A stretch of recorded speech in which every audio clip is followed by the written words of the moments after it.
Assalamualaikum warahmatullahi wabarakatuh. Perkenalkan, nama saya Vina Ripatusada dari Prodi Teknologi Rekayasa Komputer Jaringan. Di sini saya ingin menjelaskan tentang perancangan jaringan. Jadi sebelum kalian menjadi seorang administrator jaringan, kalian harus mengenali dulu jaringan komputer itu sebenarnya apa sih. Nah, jadi di sini jaringan komputer adalah sebuah sistem yang terdiri atas komputer-komputer yang didesain untuk dapat berkomunikasi atau berbagi sumber daya dan dapat mengakses informasi. Tujuan dari jaringan komputer sendiri itu agar dapat memberikan layanan. Nah, biasanya pihak yang meminta atau menerima layanan disebut dengan klien, dan pihak yang memberikan atau mengirim layanan tersebut disebut server, atau biasa disebut dengan client server, dan digunakan pada hampir seluruh aplikasi jaringan. Dua buah komputer yang masing-masing memiliki sebuah kartu jaringan kemudian dihubungkan melalui kabel ataupun nirkabel sebagai medium transmisi dan terdapat perangkat lunak seperti OS jaringan akan membentuk sebuah jaringan komputer yang sederhana.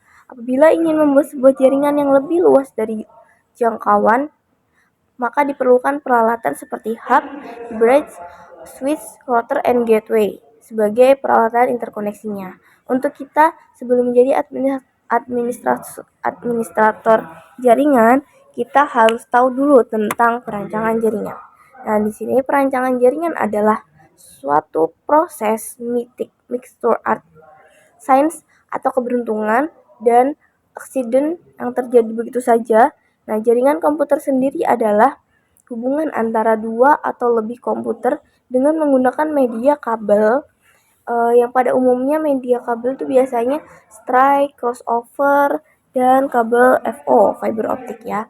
Atau juga bisa menggunakan nirkabel seperti wireless, access point itu termasuk wireless ya guys, sehingga perangkat yang terhubung dapat saling berkomunikasi. Manfaatnya sendiri ada yang pertama untuk berbagi sumber daya.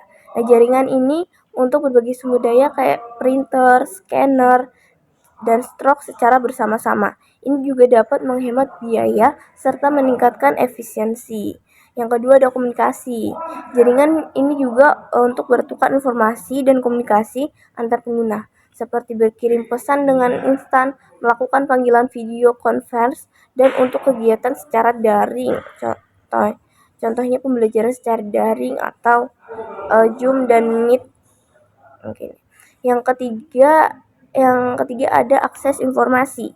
Akses informasi ini yang tersimpan di server atau komputer yang membuat kita mengakses browsing di internet, mengakses email, dan juga menggunakan berbagai aplikasi berbasis jaringan dengan mudah. Yang keempat ada hiburan. Nah, jaringan ini bisa sebagai hiburan kayak contohnya main game online, streaming, film, dan mendengarkan musik secara bersama-sama. Jadi jenis-jenis jaringan berdasarkan model koneksinya tuh ada dua. Yang pertama ada peer-to-peer, yaitu jaringan komputer di mana setiap komputer dapat menjadi sebuah server atau menjadi klien secara bersama-sama.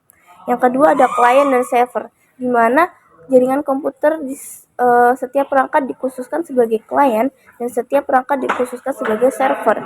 Makanya disebut jaringan client server. Dan setelah itu ada jenis-jenis jaringan berdasarkan areanya.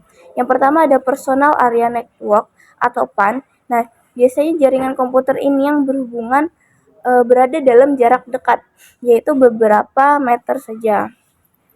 Yang kedua ada local area network. Nah, jaringan ini adalah yang berhubungan pada ruang-ruang atau hanya mencakup wilayah-wilayah kecil, seperti jaringan komputer kampus, kantor-kantor, gedung, atau yang lebih kecil lagi.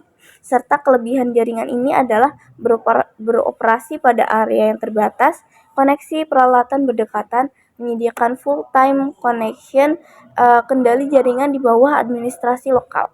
Yang ketiga ada Metropolitan Area Network atau MAN. Nah, biasa jaringan ini adalah yang berhubungan pada gedung-gedung yang berada pada kota yang berbeda, bahkan negara yang berbeda. Dengan transfer data berkecepatan tinggi yang menghubungkan berbagai lokasi, jaringan MAN adalah gabungan dari beberapa LAN serta dengan jangkauan antara 10 hingga 50 km. serta kelebihannya yaitu meliputi area lebih besar daripada LAN, misalnya 17 antar wilayah dalam satu provinsi. Yaitu yang kedua menghubungkan beberapa jaringan-jaringan kecil ke dalam lingkungan area yang lebih besar,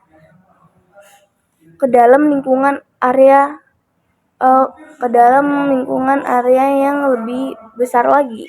Yang ketiga adalah misalnya jaringan bank di beberapa kantor cabang sebuah bank itu di sebuah kota dihubungkan dengan satu dengan lainnya. Yang keempat ada wide area network atau WAN. Nah, disebut jaringan WAN itu karena jaringan ini sendiri adalah berhubungan mencakup area yang lebih besar dari sebelumnya atau mencakup daerah geografis yang luas. WAN ini merupakan pengembangan dari MAN. Sebagai contoh, jaringan komputer antar wilayah, antar kota, antar negara, atau bahkan antar benua. Serta kelebihannya itu untuk beroperasi pada area geografis yang luas. Yang kedua terdiri dari beberapa jaringan lokal area beberapa daerah yang saling terhubung. Yang ketiga hubungan antara LAN menggunakan teknologi serial. Yang keempat peralatan jaringan tersebar pada area yang luas. Itu sekian dari pengenalan apa sih itu jaringan komputer dan apa itu perancangan jaringan komputer. Terima kasih. Assalamualaikum warahmatullahi wabarakatuh.